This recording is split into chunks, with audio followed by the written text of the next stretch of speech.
Hey guys, welcome back to the Keeping It 99 podcast here with episode number 29. And we have today a special guest with us. We have Father Victor Shahaat from St. Abanoub in Dallas, Texas. Yes. And he has a PhD in the history of the liturgy and teaches at the Theological Seminary School the history of the liturgy as well. So we're blessed to have you, Buna, with us, and thank you very much. It's such a blessing to be with you. Thank you for having me. Well, thank you very much. So today we're going to talk a lot about, obviously, the history of the liturgy and how that plays into like our lives now. And something that I've personally noticed is that within our church, like there's a lot of pride. Like we have a lot of big pride, and there's a lot of reasons for that. And one of the reasons is that we're the Church of the Martyrs. The Coptic calendar, like there's like BCE and CE. For us, it's AM, which is Anno Martyrum, I think, if I got that right, which translates to the year of the martyrs. So we take a big pride in our church and the saints and those who came before us, and part of that comes in our liturgy and how ancient and how straightforward it's been. The word orthodox itself means straight path, and so that really allows us to continue this and uphold this straight and correct path of the liturgy. So I know you work a lot with manuscripts of the liturgy and seeing how we can become more and really solidify ourselves as the ancient church. So what are some things you've noticed when it comes to these manuscripts in the history of the liturgy that proves that we have maintained this same structure of prayer throughout the history? First of all, I have to thank you all for this great opportunity to sit together and talk about the liturgy. It's my passion to talk about the liturgy. Something I'm all the time when I'm working with the history of the liturgy, I'm thinking in our future. There is something all the time I can see in the old movies. If you remember some of the old movies or any movies, try to make a flashback to go for 1920, 1940 something. If you remember this old-fashioned train, yeah, there is iron arm. It's attached to the wheel, and there is a movement this arm make. It's first get back and then make the pushing forward.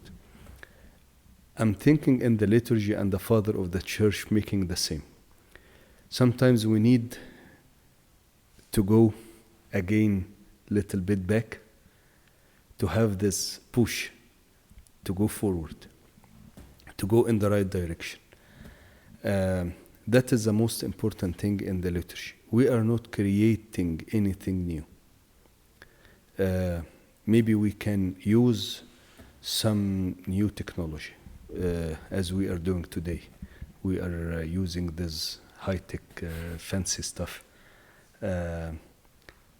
But actually, just a way to introduce what we have and what we gain from the past. Because we are not looking to the past just because we love the ancient stuff.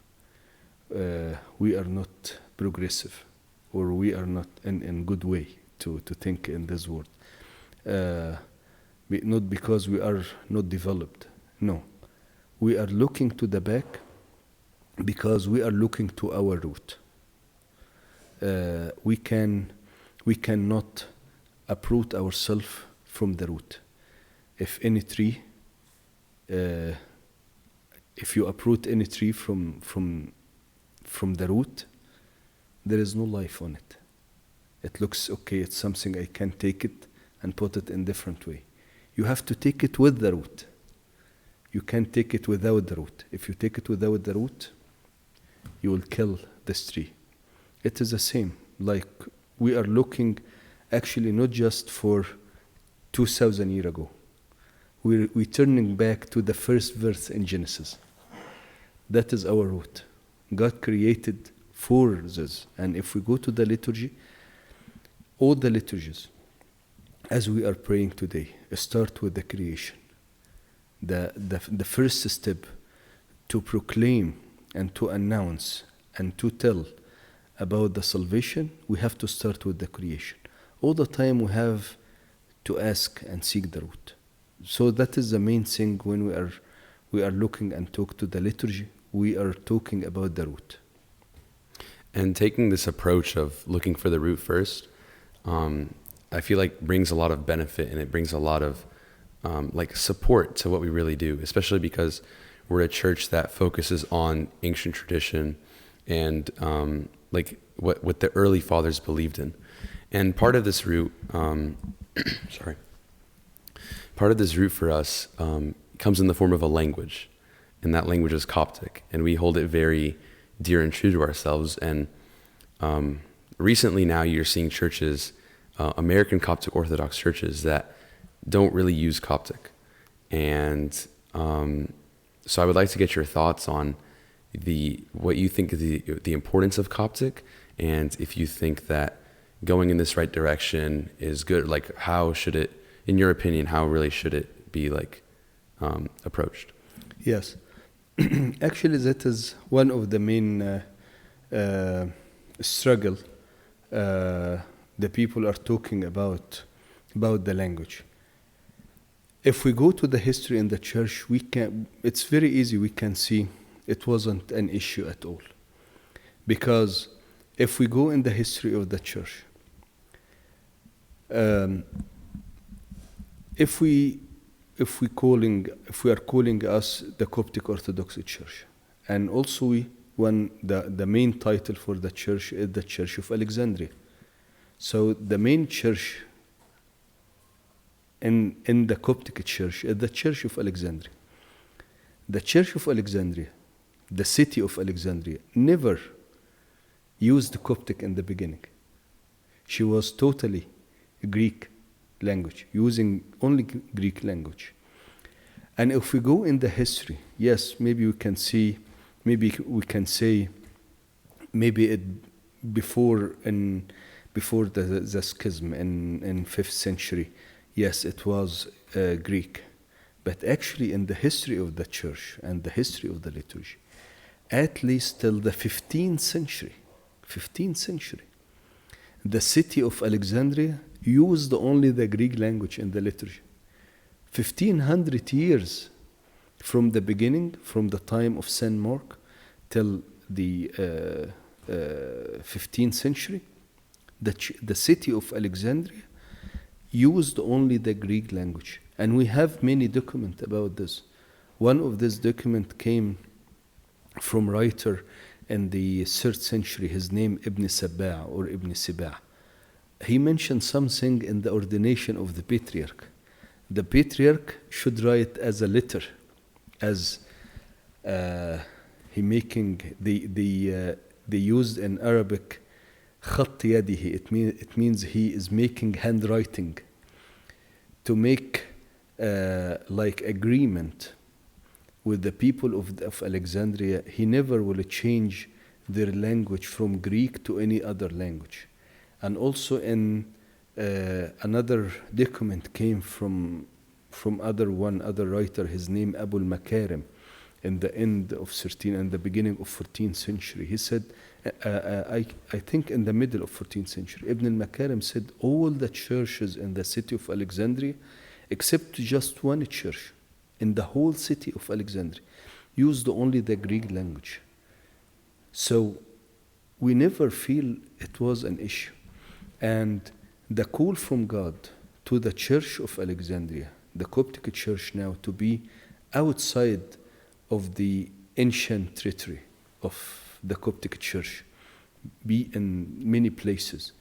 And thank God for the for the service of the blessed memory Bob Shenouda III, when he sure start this the service outside of Egypt start was the Bob Yusab and then Bob Cyril the sixth, and then the Bob Shenouda spend so much effort and time to take care of the church outside of Egypt. And now Bob Tawadros is making the same, continue his work. It's something very important to see this diversity and this variety for using language. Here in North America, we have this issue with English. In Europe, it's something else. You can go in one country. There is three different language in this country, like Southland. They are using German, Italian, and French. And you can see in Italy, in France, in Belgium, that is a small city, it's a small country. They are using two different languages. They are speaking French and flamenco. It is something very close to the German. So we can see this diversity. And actually, this call from God to the Church of Egypt to go outside, we have to have and acquire the tools of these places to preach them and to tell them the good news and the tradition of the church. If we keep the language as a Coptic, yes, it's a great tradition. It's a very important tradition. And if the one said, no, we have to keep outside of the church, it's totally wrong. We have to keep it valid. But in the same time, we have to let the people understand and pray in their way and in their language, the liturgy, the worship, to proclaim to feel themselves and to proclaim and express themselves according to the word and the tradition of God. I personally feel like I'm going back to your point about should Coptic stay in the church. Actually, I'm sorry, I don't know if I'm taking so long in the answer. No, it's okay. I'm, it's okay. I'm trying to explain as I can. Yeah. I wanted to say I feel like Coptic is what connects us, like American churches, Coptic Orthodox churches, with like Arabic Coptic Orthodox churches, like in Egypt. I feel like Coptic is the language that connects us together.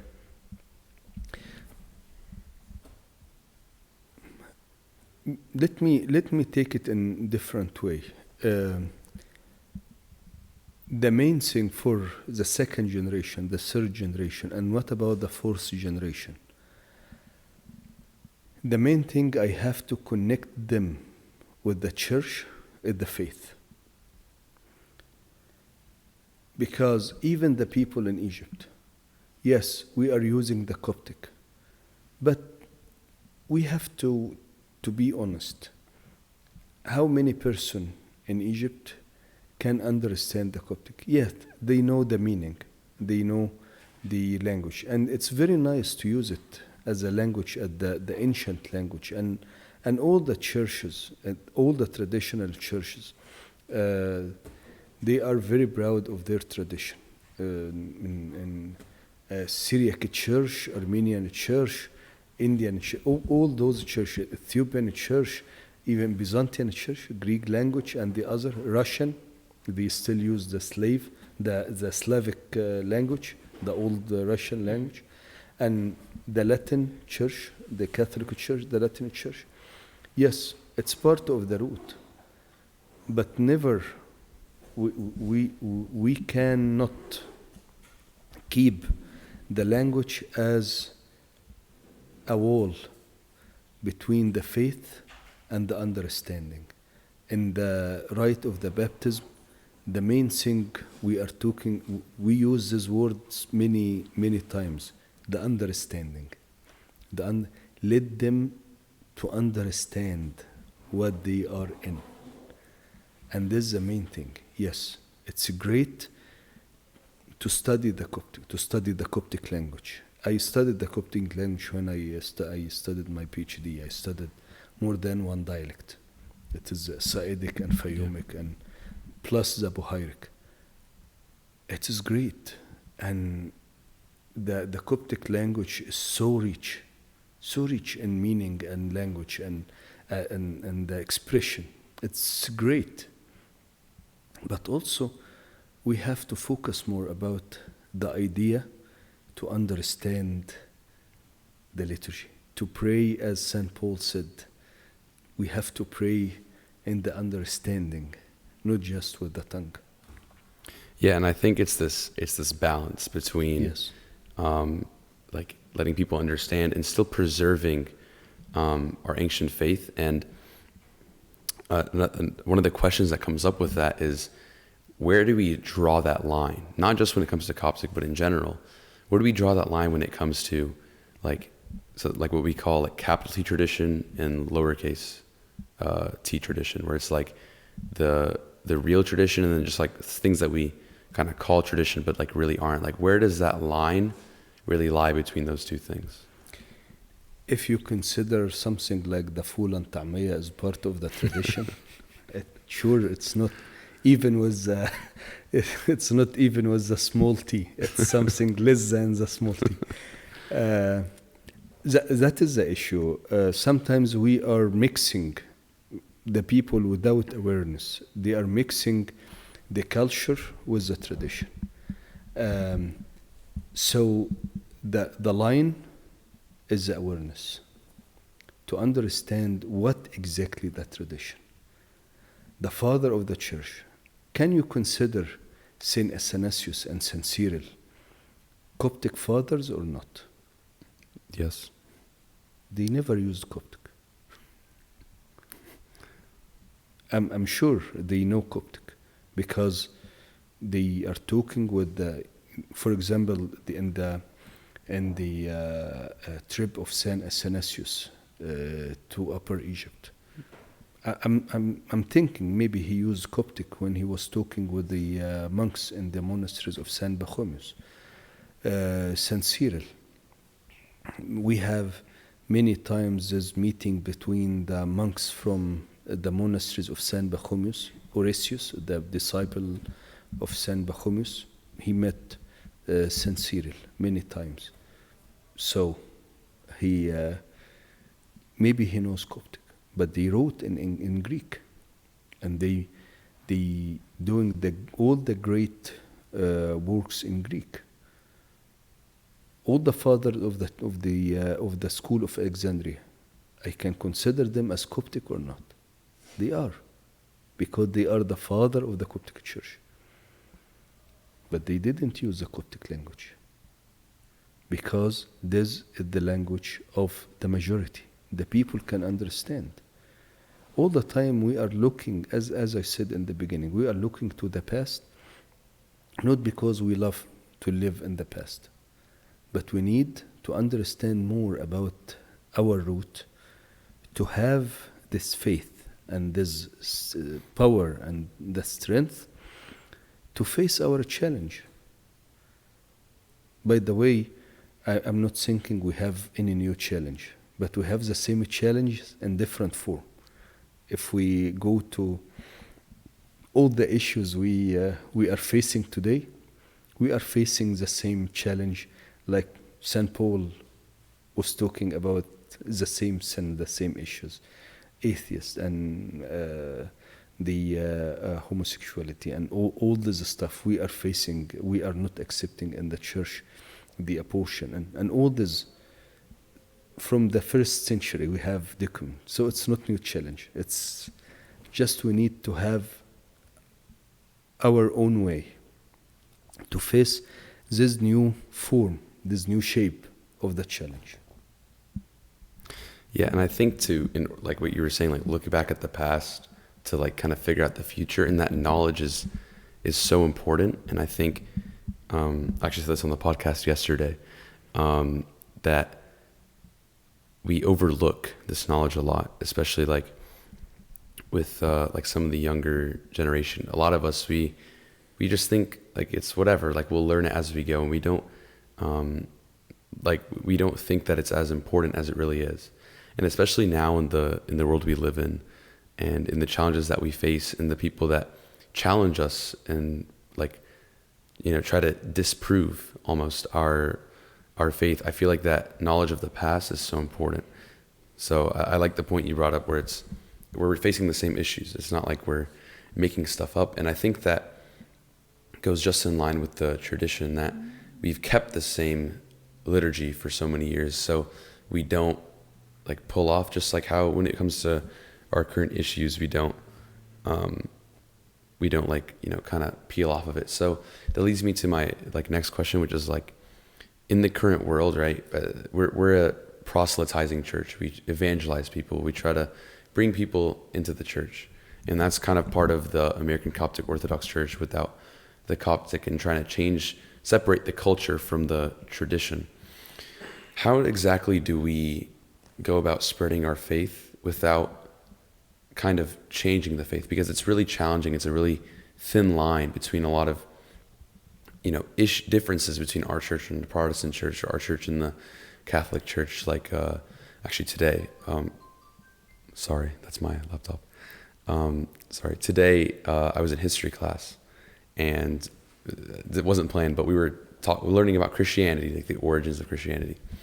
And obviously what I'm learning in history is not the same at all, actually, like at all compared to, what really the truth is, because they have to, be accepting of everything, can't, make claims and all that, which I understand 100%, but it comes to this point to where, there's so many small differences, and then people overgeneralize it. So how exactly do we go about spreading our faith in a way that is theologically correct, but easy enough to understand for the people we're trying to reach?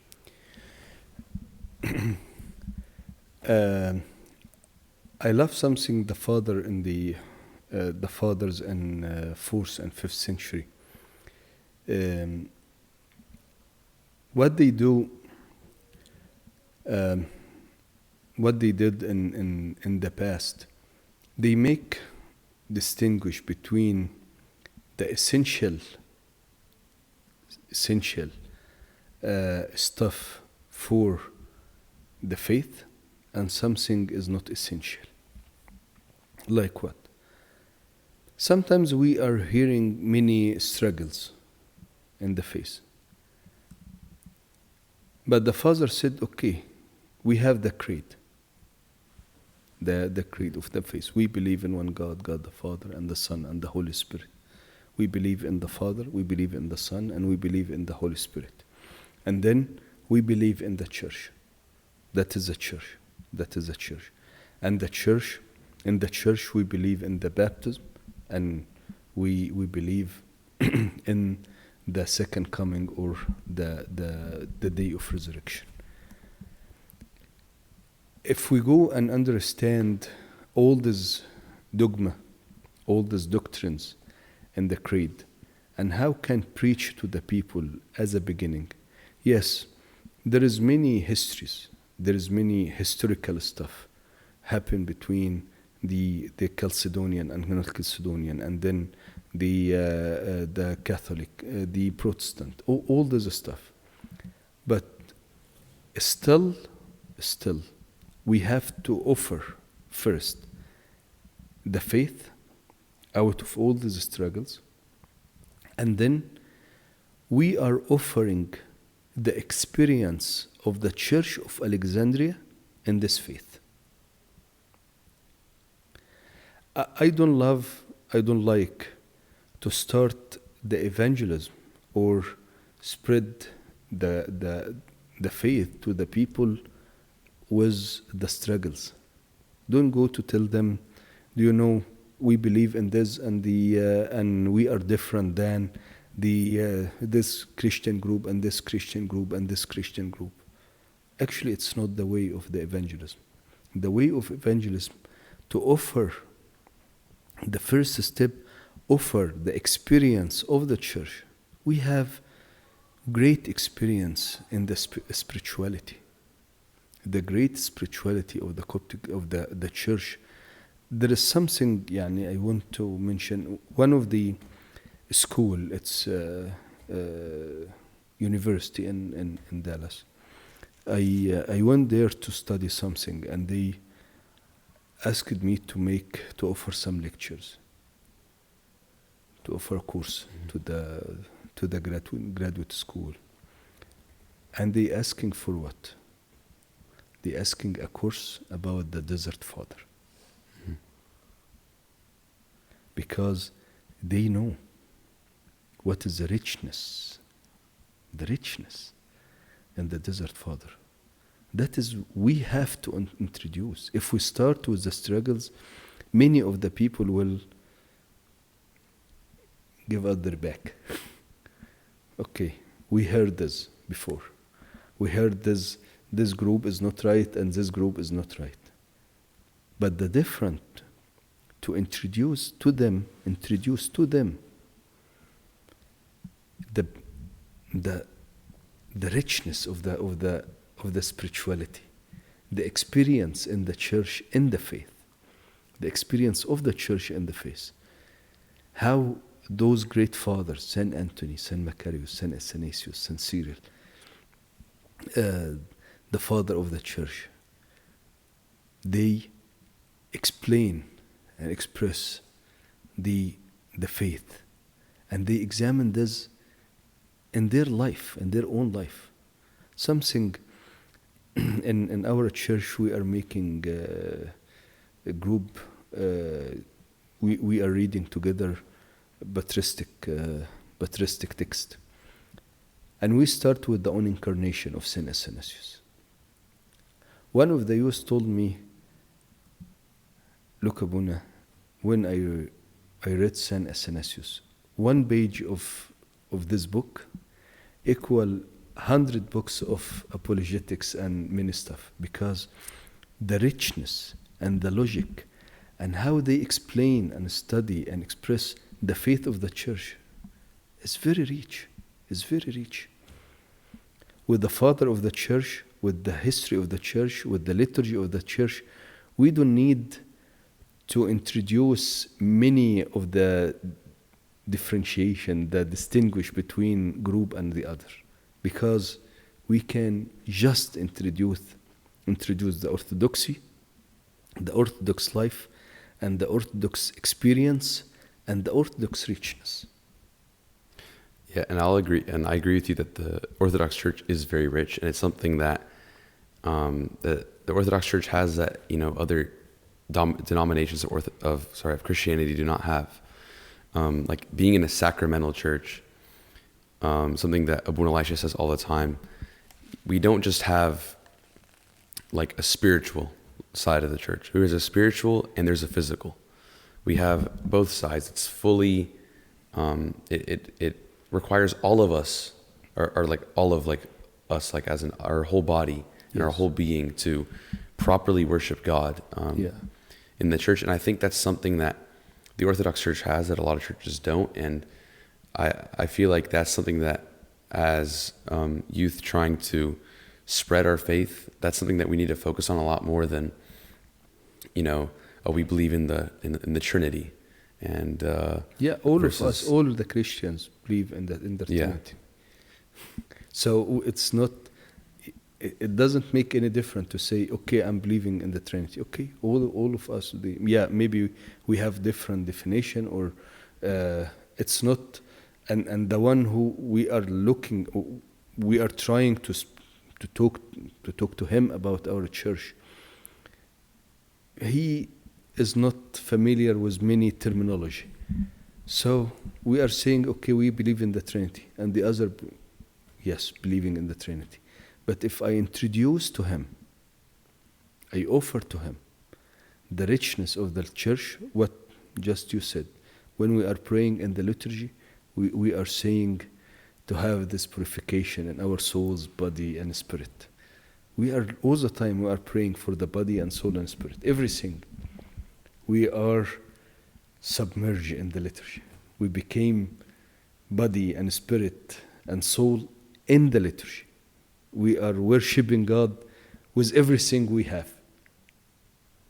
And part of that I feel like continues outside of the liturgy. So I would like to ask you like something that we do here in Atlanta that you're actually going to be a guest speaker on is liturgy and life. Okay. So like it's where we take the liturgy and we apply it to our lives, because the liturgy, like, it's not just a Sunday morning thing, right? We don't show up, but we're not Christian only on Sunday mornings. You know, we're Christian throughout our whole life. So, and I think part of that body and spirit and the soul allows us to take that and apply it throughout our whole week. So, what is a practical way for us to take the liturgy and apply it throughout our entire week? Do you know, one of the liturgists said something, the liturgy after liturgy. The liturgy starts after the liturgy in the church. What is the liturgy? Yes, maybe all of, many of us know this term, the liturgy. The liturgy came from the Greek word leos and erg. It is the work of the people. But in the history, this term has different definition, because this term used in the beginning outside of the religious usage. It started in Athens before the Christianity and before the Judaism even. It was in the time of Athens.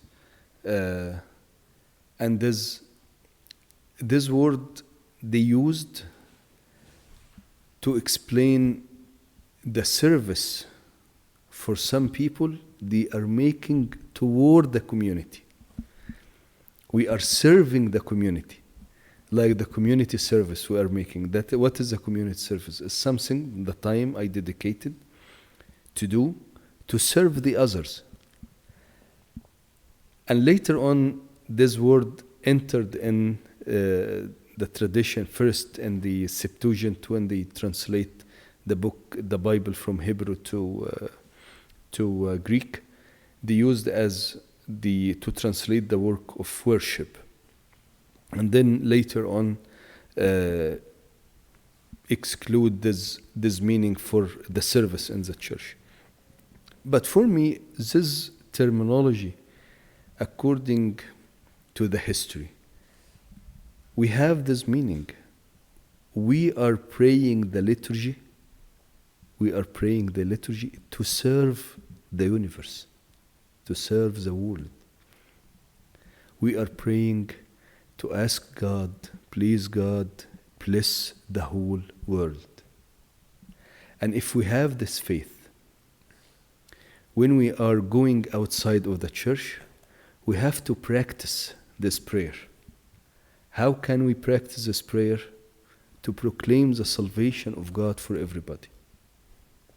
To proclaim His love, His caring, His passion, His compassion for everybody. Not just by the word, but in different way of behavior. I'm doing this because I'm serving the other. Not just by my prayer, by everything I'm doing in my life, in my daily life. Yeah, and this liturgy after liturgy, I love that terminology.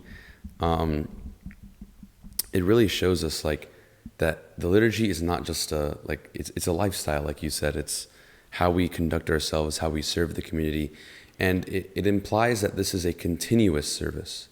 Yes. It's not an on and off, sometimes yes, sometimes no. It's a continuous service, and I think that's sometimes very hard for us to attain. It's very hard for us to continually think about being humble and putting others before ourselves and really serving others all the time.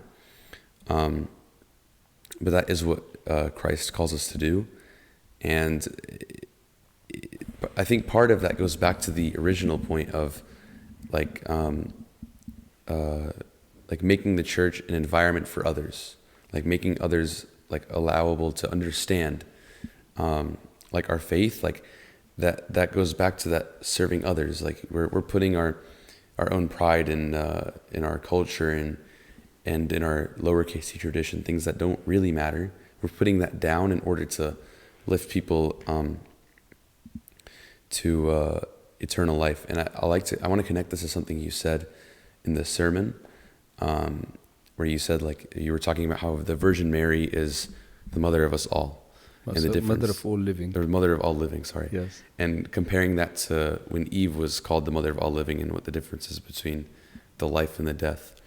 And there was a point you made of how we need to be the life of the world, and need to bring those others to eternity. And how in the baptismal prayer for the children, it's said to the parents, so I don't know if I'm gonna get this 100% right, but it's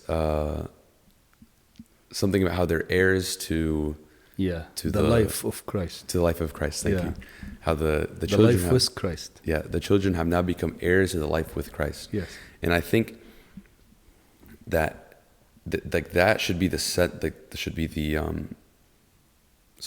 be the basis of how we introduce Christianity to others, where we want to invite you to partake of this life with Christ, to be allowed to become heirs as we are in this life of Christ. And so I think it's very important that we have to keep and uphold the tradition of our church, but we have to allow others to partake of it. Yes. Yes, that is the goal of the church. The goal of the church, proclaim the salvation of God to everybody, and to be a place in where the people can meet Jesus Christ in person, and to taste this different life, the true life. And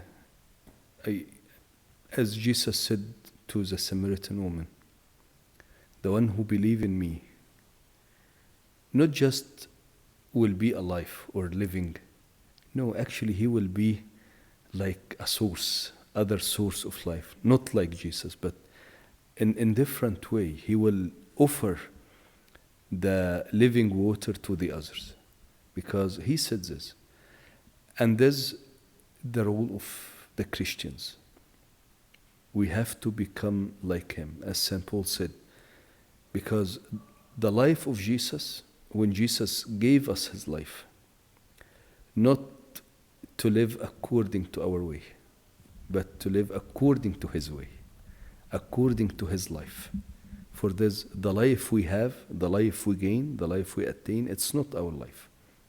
It's the life of Jesus, the life of God himself. Because that is the only life, that is the only true life. And there's something very important. If all the time that is the job of the church, to proclaim the true life. Even if it's hard, even if the world doesn't accept, even if it's not something to entertain the universe, but it's our task, it's our call to proclaim the salvation and the life of God to everyone. Come and see. And I think we will end on that. Thank you very much, Abuna. Thank you. Thank you, Mena. For blessing us here today, and we really appreciate it. Thank you. It's my pleasure. It's a blessing for me. Thank you so much. If you guys enjoy this episode, please give it a like, comment, subscribe, and share it to anyone who you think might benefit from this. And that's all. Thank you.